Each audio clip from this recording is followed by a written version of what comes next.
দুটো মহল থেকে দুটো পত্র গিয়েছে। এবার একে পত্রবোমা বলা উচিত কি না সে প্রশ্নটা আমি রাখবো অরিন্দম বিশ্বাসের কাছে। কিন্তু এই যে দুটো সেকশন থেকে দুটো পত্র গেল, তার মধ্যে একটা হচ্ছে সুপ্রিম কোর্ট, আর একটা হচ্ছে আমাদের লোকসভা স্পিকার ওম বিড়লার তরফে।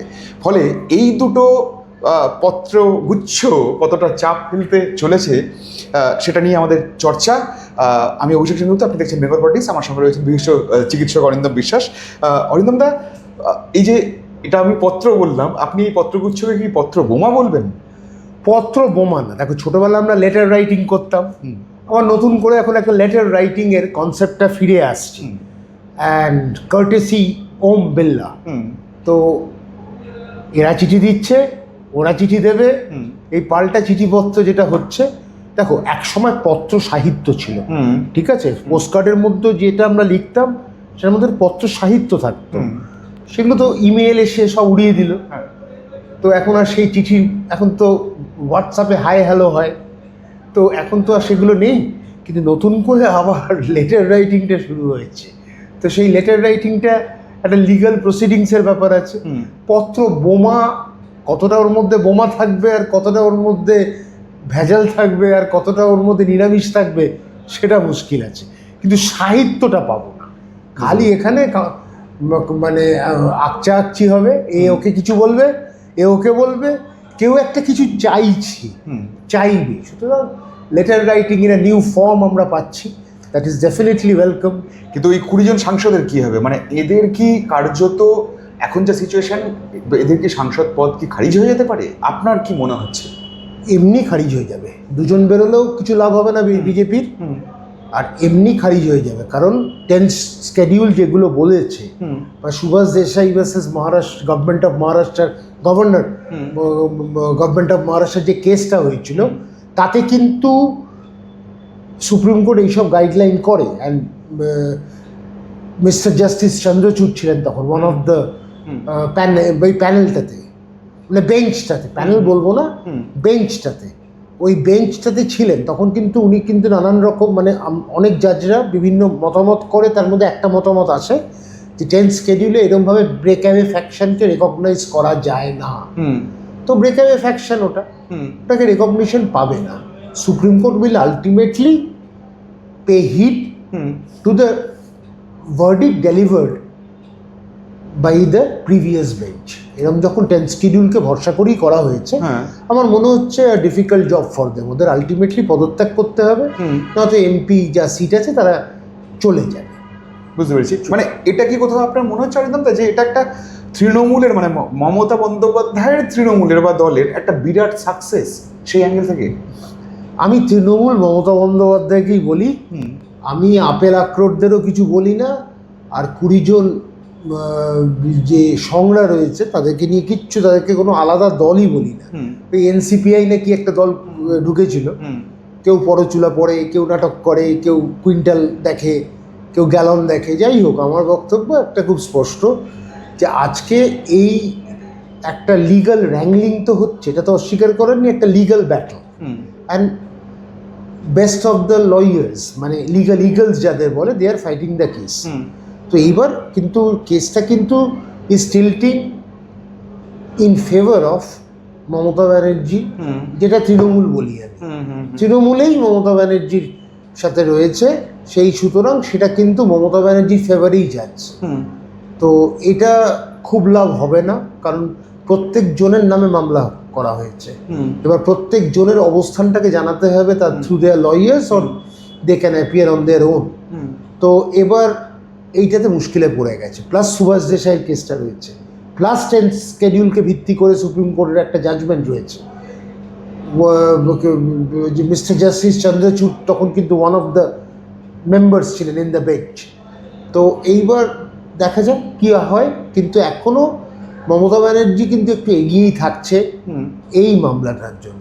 আপনার কি কোথাও এটা মনে হয় অরিন্দম দা? আপনার যেহেতু মানে রাজনৈতিক ব্যুৎপত্তি অনেক গভীর, আমি এই কারণে আপনাকে প্রশ্নটা করছি, সেটা হচ্ছে বিজেপি কি এই 20 জন সাংসদকে নিয়ে কার্যত এমন একটা খেলা খেললো যেটা এখন বুমেরাং হয়ে যাচ্ছে বিজেপির দিকে? বিজেপি তো 20 জনকে চাইনি, বিজেপি তো অভিষেক বন্দ্যোপাধ্যায় বাদে সবাইকেই চেয়েছিল। সেখানে আজকে কীর্তি আজাদ বা বিভিন্ন তারা একেবারে বেঁকে বসেছিল না, আমরা তৃণমূল ছাড়ছি না। সেখানে মমতা বন্দ্যোপাধ্যায়ের প্রতি আনুগত্য তারা কয়েকজন দেখিয়েছে বলে সেখানে বিজেপির অসুবিধা হয়ে গেছিল সংখ্যাটা, তাও ভেবেছিল হয়ে যাবে। কিন্তু দেখো আবার বলি, ডিক্টেটোরিয়াল গভর্নমেন্ট কখনো কিছু আগে পিছে ভাবে না। ভারতবর্ষে একটা ডেমোক্রেসি আছে, Bharatvarsha is govern by a constitution which has its own rules and regulations. সেটার ভিত্তি করে তো সুপ্রিম কোর্টকে ভার্ডিক্টটা দিতে হবে। তুমি চেপে রাখতে পারবে, কিন্তু সারা জীবন তো চেপে রাখতে পারবে না। One day you have to deliver a verdict. Supreme Court ভার্ডিক্টটা কার হয়ে দেবে, কি দেবে, সেটা সবটাই তো নির্ভর করছে ডকুমেন্টেশনের ওপর। If the documentation of Trinamool is strong, then obviously Trinamool will clinch the case. এই ক্লিঞ্চ করতে গিয়ে তৃণমূলের পক্ষে অনেক লাভ হয়ে গেল, মানে skewed in favour of Trinamool now, মানে ball is in Trinamool's court. এবার ডিপেন্ড করছে কিরম জাজমেন্ট দেবে, কারণ জুডিশিয়াল সিস্টেম একটু সপরিফুক হয়ে গেছিল, একটু ঘুমিয়ে পড়েছিল মাঝখানে। সেখানে জুডিশিয়াল সিস্টেম এই ককরোচের আন্দোলনের পর সাডেনলি ওরা বারবার ভেবেছে যে আমাদের বদনাম হচ্ছে। সেইখানে we have to rise to the occasion and we have to present ourself in the proper way as a truthful judiciary and a capable judiciary. সেটা ভারতবর্ষ কিন্তু, সারা ভারতবর্ষের এই মেসেজটা কিন্তু সুপ্রিম কোর্টের জজেরা দিচ্ছে, বোঝাচ্ছে যে নো, যে লোকে বারবার যেটা বলছিল যেটা গভর্নমেন্টের হয়ে খেলছে না, এখন তারা কিন্তু একটা নিরপেক্ষতা বজায় রেখে তারা কিন্তু they are proving their mettle. Supreme court জাজেস have prove their point in dealing each and every case meticulously without hearing any malicious investigations. যে ম্যালিশিয়াস কন্ডাক্টের ওপর কিন্তু কোনো কাজ সুপ্রিম কোর্টে এখন হচ্ছে না, দে আর ওয়ার্কিং ব্রিলিয়েন্টলি। তো সেই জায়গায় আজকে সুপ্রিম কোর্ট যে কাজটা করছে তাতে এইটা শুনে এটা কিন্তু অসুবিধায় পড়বে। আর বিজেপি 20 জনকে চাইনি, they wanted all except Abhishek Bandyopadhyay. সেই অলটা তো পাইনি। All of them did not reach out to BJP, they stayed with Mamata Banerjee, they were grateful to Mamata Banerjee and their loyalty was proved beyond doubt. তো এখন এইখানেই বিজেপির ওই 20টা হয়ে গেছে, তার মধ্যে 20-র মধ্যে 3 জন মুসলিম আছে, মাইনরিটি বলবো না, মুসলিমই বলবো, তারা আছে। তারা বিজেপিকে যাবে কি যাবে না, দে আর আনডিসাইডেড, মানে they are locked in horns of a dilemma. এই ডায়ালেমার মধ্যে আছে বলেই তাদের পজিশনটা কিন্তু difficult. They have to think very seriously what they are going to do in future in order to remain politically relevant. এইবার রেলেভেন্সটা যদি থাকে, সুতরাং তারা এখন বুঝেছে যে আমাদেরকে আর এখন করতে হবে না। কিন্তু এই 3 জন আলাদা আলাদা কেস যখন তাদেরকে সাবমিট করতে হবে before the court about their position, তারা কোন জায়গায় আছে, either they are supporting NCPI or they are supporting Trinamool Congress.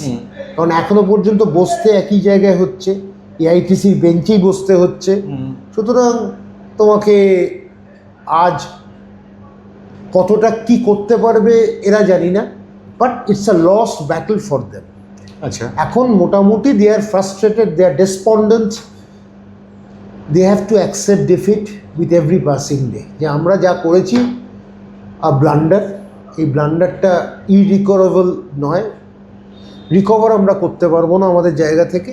আমাদের এখন যা position, we have lost our position among the people as well as the place in the judiciary. তো এইবার জুডিশিয়ারিতে যদি আমরা হারিয়ে ফেলি তাহলে তো আর কিছু থাকছে না। এরপরে যদি তাদের বাধ্য হবে পদত্যাগ করার, নয়তো একেবারে দেয়ার মেম্বারশিপ উইল বি ক্যান্সেলড। একবার ক্যান্সেলেশন যদি হয়ে গেলে তাহলে তো আর এমপি থাকবে না। সেই মানে সেদিকেই পরিস্থিতি যাচ্ছে বলে আপনার মনে হয়? সেদিকেই যাচ্ছে, কিন্তু এর মধ্যে পাল্টি খাবে কেউ। আচ্ছা, কেউ পাল্টি খাবে, মানে কেউ অবশ্য অন্নপূর্ণা ভান্ডার নিয়ে খুব সিরিয়াস হয়ে গেছে। আমি খুব মানে মমতা স্মরণে ফেরার ইঙ্গিত দিচ্ছেন। মমতা নয়, অন্নপূর্ণা ভান্ডার নিয়ে যাতে বিজেপির হয়ে কিছু কথা বলা যায়, to keep BJP in good humour. আচ্ছা, আমি দেখলাম কুইন্টাল ম্যাডাম, আকা Urbana madam, aka Didi number 1, very concerned about the people who have been deprived of Annapurna scheme. তো ভীষণ বেশি সিরিয়াস হয়েছে। উনি জানেন না যে সবার জন্য ওটা নয়, ওটা পলিসি অফ এক্সক্লুশন। ওটা 1 কোটি লোক এমনি বাদ চলে গেছে আগে, আরও এখন তো ঝামেলা হচ্ছে, অনেক লোক পাচ্ছে না। তো এই জায়গাটাই মুশকিলে পড়ে যাচ্ছেন তারা। 20 জনের ভবিষ্যৎ অনিশ্চিত। সম্ভবত যদি আগে থেকে যদি তারা কোর্টে ব্যাপারটা চলে গেছে, তো কোর্টে গিয়ে সাবমিট না করে দেয় যে আমরা তৃণমূলই আছি, তো we shall stand by Trinamool party at this time, তাহলে হয়তো চেঞ্জ হতে পারে। কারণ তাদের পার্টি এক একজনের নামে কেস হয়েছে, তো সেই সুযোগটা কিন্তু আছে এখনো। তোমাদের ওখানে 20 জনের মধ্যেও তুমি 5-6 জন বেরিয়ে চলে আসতে পারে, এটা অসম্ভব কিছু নয়। আচ্ছা, কারণ তাদের পলিটিক্যাল ক্যারিয়ারটাকে তাদের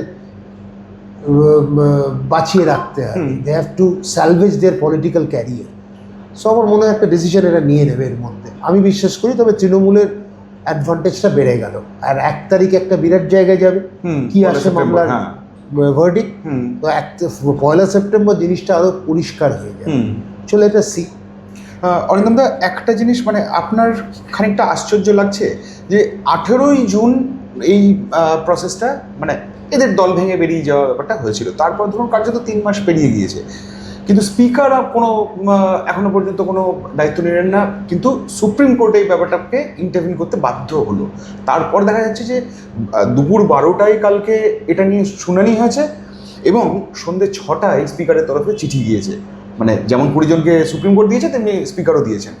এই যে যতক্ষণ না সর্বোচ্চ আদালত ইন্টারভিউ করলো, ততক্ষণ পর্যন্ত স্পিকার কেন ভূমিকা নিলেন না? মানে কোথাও কি মনে হচ্ছে যে মানে ব্যাপারটাকে যত ডিলে করা যায় তত সুবিধে? দেখো, স্পিকার একটা খুব ডিগনিফাইড পোস্ট। হ্যাঁ, হি is representing a big position in a democratic country and the largest democracy, যেটা India, we are proud of. But speaker is unable to maintain his status and failing to reward his post. এই পোস্টটার একটা চেয়ারটার একটা আলাদা মাহাত্ম্য আছে, it has a different significance. তো এই speaker প্রথম থেকেই was in a state of ennui. আমরা স্পিকার কাদের দেখেছি? সোমনাথ চ্যাটার্জি, আমার যতটুকু মনে আছে, শিবরাজ পাতিল, রবি রয়, PM সাংমা, তারপর উনি বেশি দিন থাকতে পারেননি, GMC বালাইয়োগী। সবটাই স্পিকার একটা রোল প্লে করেছে। এবং GMC বালাইয়োগীর যদি তুমি দেখো একটা ঘটনা, বিজেপি একটা ভোটের জন্য হেরেছিল একবার, সেটা একটা ঐতিহাসিক ঘটনা। সেই ভোটটা কেন হয়েছিল? সেটা ভোটটা এসেছিল, উড়িষ্যার চিফ মিনিস্টার ছিল তখন, ভদ্রলোকের নামটা আমার এক্ষুনি মনে পড়ছে না, উড়িষ্যার চিফ মিনিস্টার, উনি নামটাকে গিরিধার গোমাঙ্গ ছিল অরিজিনাল নাম। আচ্ছা, বুঝতে পেরেছ? আচ্ছা, উনি নিউমোনোলজিস্টকে দেখিয়ে এফিডেভিটে নাম চেঞ্জ করেছিলেন গিরিধার গামাং। আচ্ছা, আচ্ছা। উনি লোকসভার তখন মেম্বার ছিলেন, আবার চিফ মিনিস্টার উড়িষ্যার ছিলেন। এইটা নিয়ে পার্লামেন্টে একটা আলোচনা হয়, whether should he will be allowed to get the voting right or not. এবার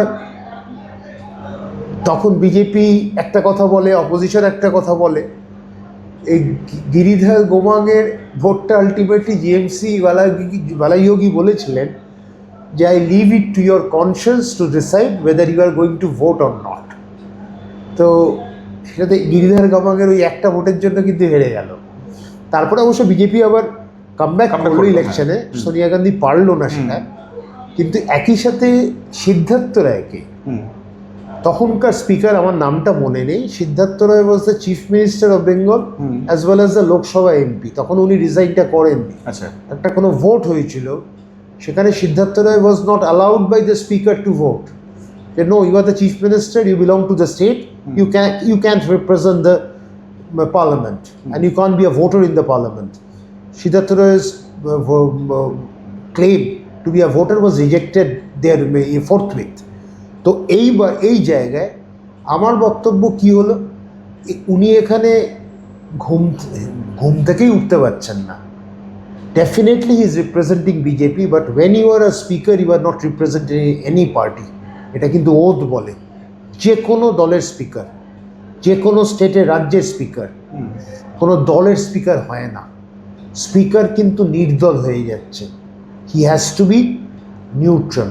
ঠিক যে ক্ষেত্রে মুখ্যমন্ত্রী এবং প্রধানমন্ত্রীর ক্ষেত্রে আমরা একই জিনিস বলে থাকি, একদম নিউট্রাল। কিন্তু স্পিকারের কাজ হচ্ছে to conduct the proceedings in parliament in a smooth and proper way. এইখানেও বিমান বন্দ্যোপাধ্যায়কে নিয়ে অনেক প্রবলেম হয়েছে, অনেক কমপ্লেন হয়েছে। হাসেম আব্দুল হালিম তখন একটা বিরাট লেফট মেজরিটি ছিল বলে স্পিকার কাজটা ভালো করেছিলেন, but he was a gentleman with a dissent background and a good knowledge about running the house. ওটা নলেজ ছিল স্পিকার হয়ে। তো এই জায়গা থেকে উনি কিন্তু he is very partisan. Rahul Gandhi বলতে যাচ্ছে, উনি মাঝখানে ইন্টারডিক্ট করেন। He has to allow Rahul Gandhi to speak out. Obviously, Rahul Gandhi is an opposition leader. He's a member of the parliament. এলোপি হলে তো তাকে দায়িত্ব দিতেই হবে খানিকটা বাড়তি। দিতে তো দিতে হবে, উনি দিচ্ছেনটা কোথায়? উনি মাঝে মাঝেই থামছেন। অ্যান্ড সেই এলোকুয়েন্স, এলিগেন্সটা কিন্তু এই বর্তমান স্পিকারের নেই। A person who is bereft of proper knowledge to run the house properly. তা নাহলে এত ঝামেলা কেন হচ্ছে? আগেও তো হয়েছে, but the speaker acted in the proper way. তো এই অ্যাক্ট অফ ইমপ্রপারিটি হচ্ছে মাঝে মাঝে। তো এখন উনিও বুঝেছেন his position is facing a decline. এই পজিশনটা কিন্তু কমছে, নামছে, দের ইজ এ ডাউনগ্রেডিং। তো এখানে ওনাকে এই জায়গাটা রাখতে হবে। He has to act, he cannot sleep on any issue, but he is in a state of enemy. এই স্লাম্বার থেকে উঠতে গেলে, ঘুম থেকে উঠতে গেলে ওনাকে কিন্তু জেগে পার্লামেন্টটাকে সজাগ করতে হবে, সচেতন করতে হবে। এবং পার্লামেন্টে তো সরব হবেই লোকে। জওহরলাল নেহরুর সময় থেকে পার্লামেন্টে চিৎকার হতো এবং কংগ্রেসের লোকেরাও চিৎকার করতে হয়েছে তখন যদি কিছু না হয়। রাম মনোহর লোহিয়া কম চিৎকার করেছেন, কিন্তু কি হতো? তুমি পার্লামেন্টে তো মানুষকে নিয়ে, মানুষের প্রতিনিধি দ্বারা, তাদের কথাটা নিয়ে পার্লামেন্টেরিয়ানরা বলছে। সেখানে আজকে 20 জন আমার তো একটা ওয়েস্টার্ন, ইউজলেস, ইনইউটাইল, কোনো কাজ হচ্ছে না। এরা কি করতে বসেছে? Why they are sitting there? কি ইস্যু এরা রেজ করবে? আমরা তো ড্রামাটিক্স দেখতে চাই না। We do not want to see histrionics or drama inside the parliament. এই 20 জনকে নিয়ে what proper duty or responsibility their শোল্ডারে কিচ্ছু করতে পারছে না।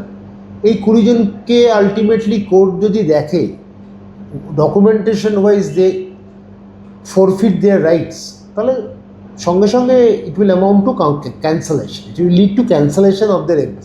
নতুন করে ইলেকশন হবে তখন। বুঝতে পেরেছি। এই ঘটনাটা মানে 20 জন সাংসদের চিঠি পাওয়ার, দুপক্ষ থেকে চিঠি পাওয়ার পর একটা বিষয় খুব চর্চার মধ্যে এসছে, সেটা হচ্ছে যে তাহলে এখানে ঋতব্রত বন্দ্যোপাধ্যায়ের যে গোষ্ঠী বা তৃণমূল, নতুন তৃণমূল বা ভালো তৃণমূল, যে মানে যেভাবে ব্যাখ্যা করা হোক না কেন, তাদের কি এই একই পরিস্থিতি তৈরি হতে চলেছে? একদমই হবে, খুব শীঘ্রই হবে। একবার যদি ওই কেসটা মীমাংসা হয় বা কোনো ভার্ডিক্ট ডেলিভার্ড হয়, তাহলে Ritabrata Bandyopadhyay is up for a big trouble. প্রচণ্ড বড় একটা প্রবলেম হবে ঋতব্রত বন্দ্যোপাধ্যায়ের। তখন সিচুয়েশনটা কিন্তু খুবই ডিজাস্ট্রাস হবে। আচ্ছা, প্রথম কথা দেখো, I don't consider that as a Trinamool. ওটা তৃণমূল মমতা বন্দ্যোপাধ্যায়েরই। আর ঋতব্রত বন্দ্যোপাধ্যায় যাদের নিয়ে ঘুরছেন, বই করছেন বা আপেল আক্রোট বলি আমি, তারা কিন্তু একটা ক্লাব তৈরি করেছেন। It's a club. গভর্নমেন্ট যদি একটা ভালো ক্লাব তৈরি করে দেয়, আমাদের সুইমিং পুল থাকবে, কিছু প্রচুর মানে ঘরবাড়ি থাকবে উইথ পিলোজ, বেড কাভার্স, এগুলো থাকলে they will be very happy to enjoy rest of their life and possibly the last phase of political journey. এটা তো last phase of political journey হবে এটা এদের। তো এই ফেজটা এটা এনজয় করে নিক না। Government can arrange a good club house for them. এত বড় ক্লাব আছে, ক্যালকাটা ক্লাব আছে, বেঙ্গল ক্লাব আছে। তো another club can be search for this people and form.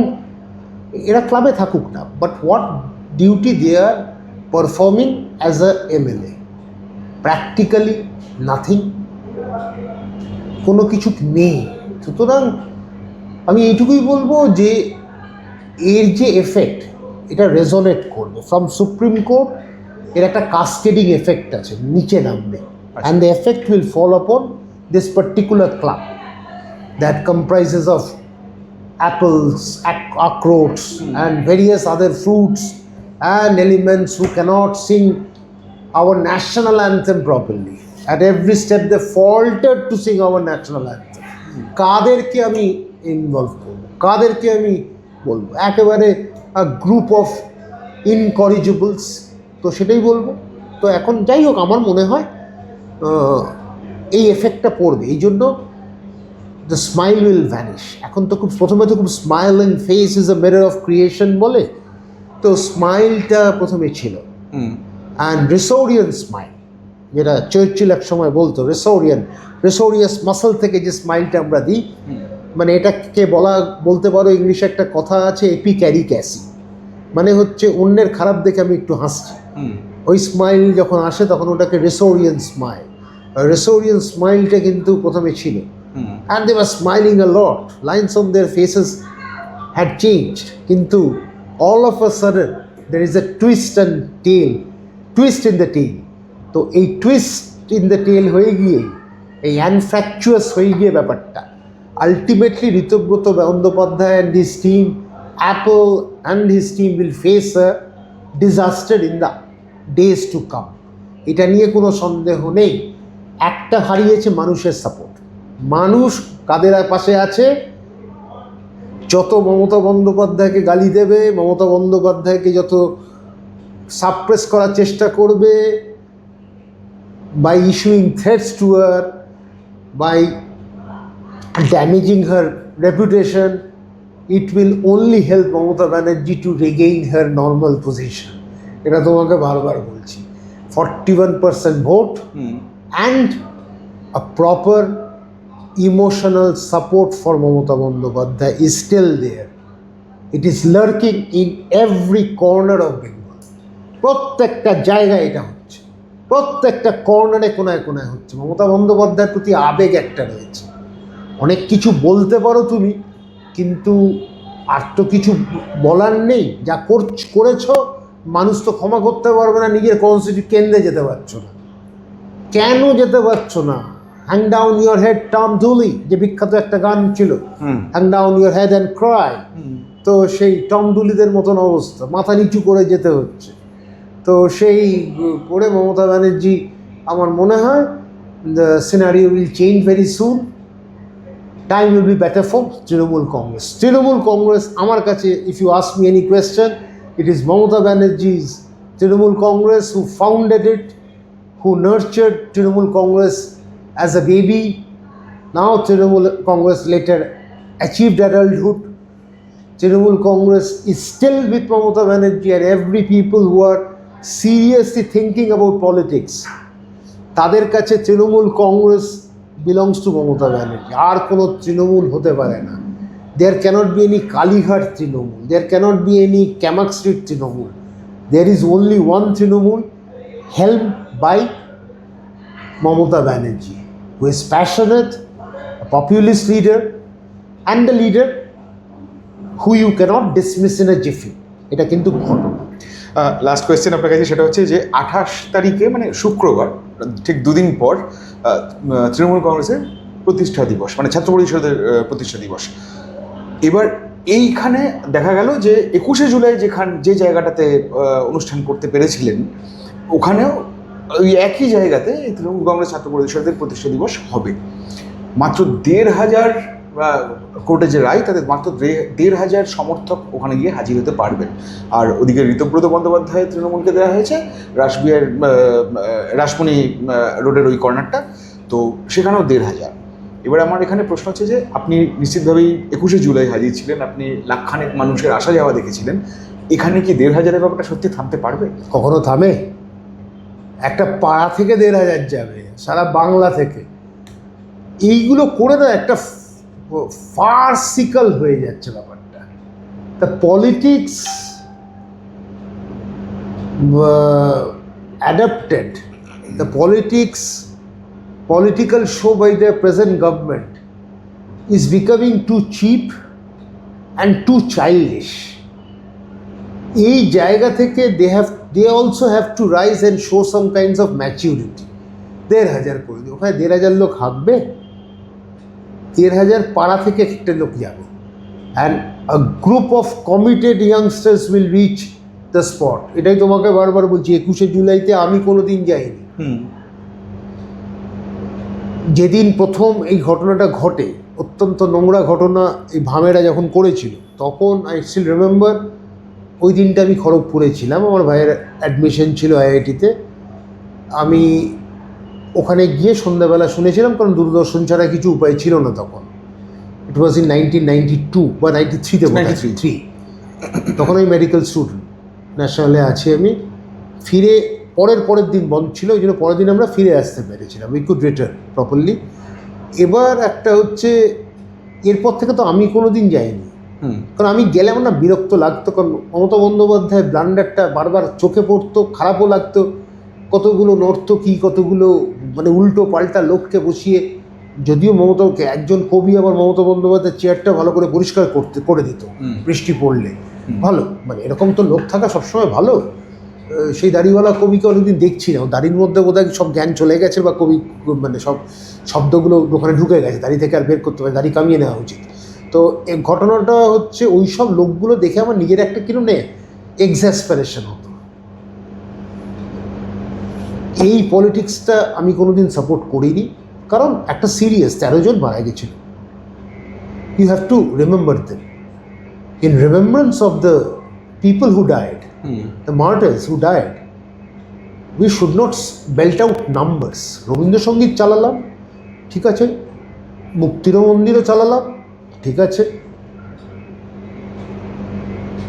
তার সাথে ব্যাপারটাকে সিরিয়াস থটস মমতা বন্দ্যোপাধ্যায় বলতেন। তারপর কে কোথা থেকে আজম্মানা কাকে ডেকে আনলো, কী সব ডেকে এনে কী সব উর্দুতে কাপলেটস বলিয়ে দিল, এইগুলো ব্যাপারটা sagacity of the meeting was declining.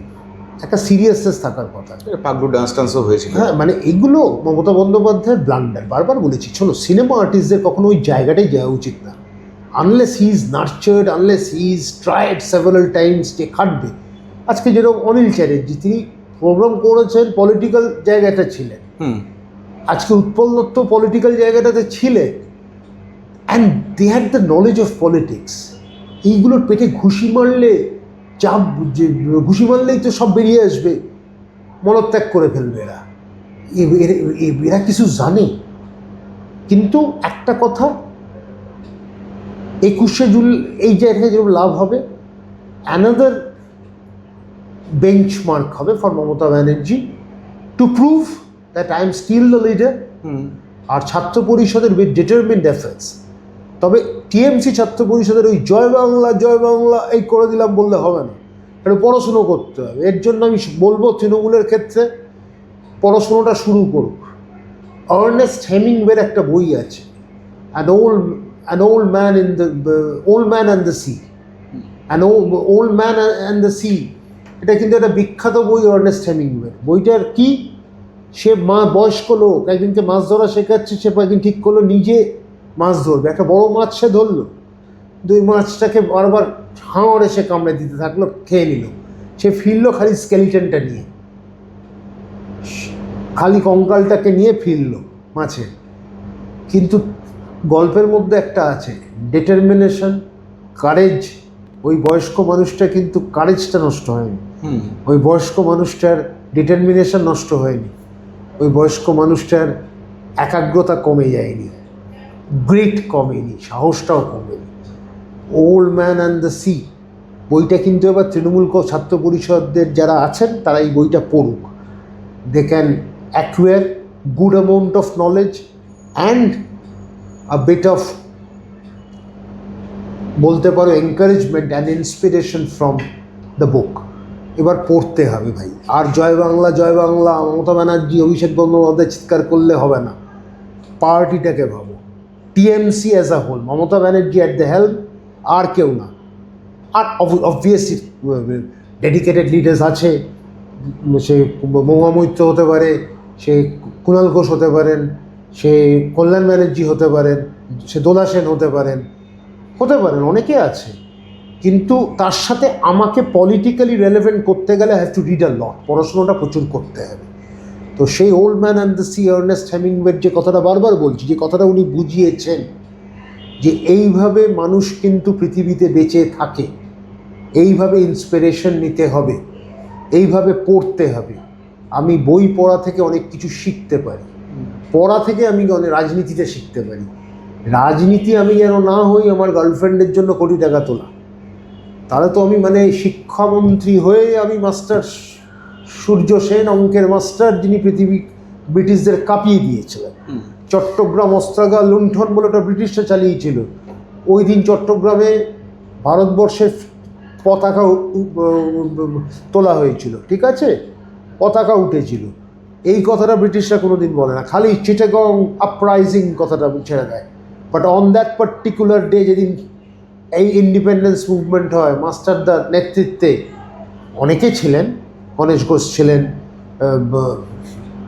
অনন্ত সিং ছিলেন, অনেকে, তারা কিন্তু ভারতবর্ষের ট্রাইকালারটাকে উঠিয়েছিল, ঠিক আছে। ব্রিটিশরা আপরাইজিং করে, কিন্তু ওটা আপরাইজিং তো ছিল না, ওটা একটা রেভলিউশন ছিল ফর আস, একটা বিরাট রেভলিউশন, ম্যাসিভ রেভলিউশন। তো এই চিটাগংয়ে যে ঘটনাটা ঘটেছিল, তো আমার বক্তব্য হচ্ছে ওগুলো ব্রিটিশদের বানা, যেটা ঠিক ওই, এবং বন্দে মাতরম কথাটাও কিন্তু তখন সেদিন বলা হয়। আচ্ছা, সেই দিনটা চিটাগংয়ে একটা আলাদা ইন্ডিপেন্ডেন্স করেছিল চিটাগংকে। তো চিটাগং একটা আমাদের কাছে খুব কাছের জিনিস। তো এই পলিটিক্সে মমতা বন্দ্যোপাধ্যায়কে বলতে হবে চাপদারি, বড়দারি, পরচুলা এদেরকে সরিয়ে, আর এক কথায় নৌটঙ্কি এদের দরকার নেই। পলিটিক্সে সিরিয়াস লোকেদের আনো, বিভিন্ন লেয়ার থেকে আনো। He can be an auto driver, he can be a toto driver, he can be a vegetable seller, he can be a chartered accountant, he can be a doctor, he can be an engineer, he can be a writer.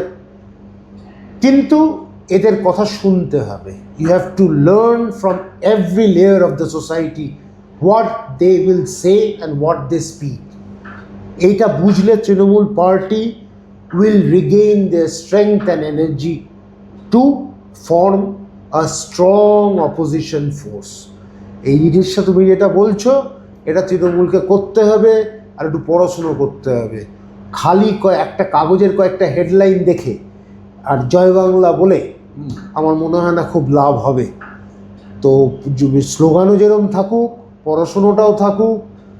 Vande মাতরমকে counter কেন করছি, বন্দে মাতরমের ভালোটা কেন হচ্ছে, খারাপটা কেন, 1937-এর স্ট্যান্সাগুলো কেন বাদ দেওয়া হলো, সেটা কিন্তু কোনো মুসলিম বিদ্বেষের কারণে নয়, মুসলিম বিদ্বেষের কারণ ছিল না, কারণ প্রচুর হিন্দু দেবদেবীর নাম ছিল 4টে স্ট্যান্সায়, সরি মানে শেষ 4টে, হ্যাঁ। সেই জায়গায় আপত্তিটা তুলেছিলেন রবীন্দ্রনাথ নিজেও, সুভাষ বোসও মেনে নিয়েছিলেন, গান্ধীজিও তুলেছিলেন, এবং এর বইও আছে, ঋষি অরবিন্দের লেখা ট্রান্সলেশন আছে, সব্যসাচী ভট্টাচার্যেরও বই আছে। এগুলো পড়তে হবে, আনন্দমঠটাকে পড়তে হবে। আনন্দমঠ কিন্তু একটা যে প্রেক্ষিতে হয়েছিল, সেটা সন্ন্যাসীদের আন্দোলন হয়েছিল, তারা রিভোল্ট করেছিল এগেইনস্ট দ্য ব্রিটিশ। এটা মাথায় রাখতে হবে। 1857 শুরু হয়নি, 1760-তে শুরু হয়েছিল, সন্ন্যাসীরা করেছিল, ব্রিটিশে আসার পরে পরে। তো এই আন্দোলনটা শুধু সন্ন্যাস বলবো না, সাধারণ মানুষও তাদের সাথে ছিল। আন্দোলন অনেক দিন, কিন্তু হিস্ট্রি তো বিভিন্নভাবে লেখা যায়। আমার তোমাকে যদি ভালো না লাগে, তোমাকে আমি এক গাদা কথা ফেসবুকে লিখে দেবো, ওটাই ইতিহাস হয়ে গেল। আমাকেও দেখবে, তোমার বলার পর অনেকে গালাগাল টালাগাল দেবে, কেউ প্রশংসাও করবে, যে আমাকে গালাগাল দেবে, সেটা ইতিহাস হয়ে গেল। যে অরিন্দম বিশ্বাস বাজেলো এখন তো একটা চাটা ফাটা বলবে, কিন্তু এটাই, এই চটি চাটার ভাষাটাও তো আরেকটু ভালো করা যায়। দ্যাট ক্যান বি ইম্প্রোভাইজ করা যায়। সাহিত্য একটা বিষয় থাকে। তো যে আমি তো কাউকে চাটা বলছি না, আমি তো অ্যাপল বলছি, আখরোট বলছি, good fruits, that will determine our health. আমি তো এত ভালো করে বলছি, তো আমার বক্তব্য ঠিক আছে। তারপর এত ভালো মানে গ্যালন ম্যাডাম আছে, কুইন্টেল ম্যাডাম আছেন, আমি তো তাকে তো কোনো, আমি তো I can make a spoof on her, At the same time, her sincerity should be appreciated. So she knows everything about Annapurna Bhandar. Suddenly she has jumped into the fray to help everybody in Annapurna Bhandar without knowing that Annapurna Bhandar is not meant for everybody in Bengal, unlike Lokki Bhandar. তো যাই হোক, এটা করেছেন, এইটুকু ভাগ্যিস বলেছেন, এটা আমরা সত্যি কথা মানে অনেক ভাগ্য আমাদের। আর এইভাবে মমতা বন্দ্যোপাধ্যায়কে এগোতে হবে। এডুকেটেড পিপল, মাস লিডার্স লাগবে, but obviously mass leaders can be Anubrata মণ্ডল।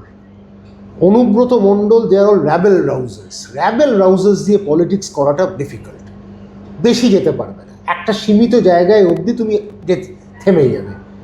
আর যত রোয়াব পুলিশকে নিয়ে, পুলিশের ওপর রোয়াব, সেটা তো ঠিক না।